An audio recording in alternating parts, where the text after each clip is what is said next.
Welcome to Penrose Learning, where we make understanding easy. You start by making your iPhone discoverable. Turn on Bluetooth and location services, unlock the device, and stay with it. Open the Find My app and tap items, then look for any unfamiliar AirTag or accessory. You also check settings right arrow Bluetooth for unknown pairings and open any security apps that detect nearby trackers. Once you see a suspect item, tap it to get details. This confirms whether it's actively broadcasting and gives you the first option to disable or locate it. Once you locate the suspicious tracker, use Find My to play a sound so you can triangulate its position. This helps whether it's hidden on a bag or in a car. If it's an AirTag, you can reach, press, and twist the back to open and remove the CR2032 battery to stop transmissions.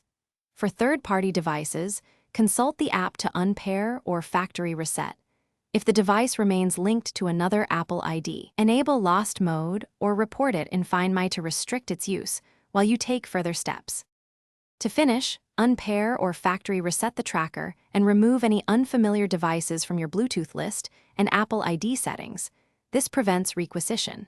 You should photograph the device and note dates and locations in case you need to involve law enforcement or your carrier. If a tracker won't power down, reboot your iPhone and install the latest iOS updates, because software can block persistent broadcasts.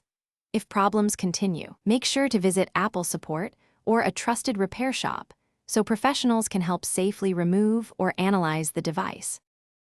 Thanks for watching. If this was helpful, leave a like and consider subscribing. See you next time.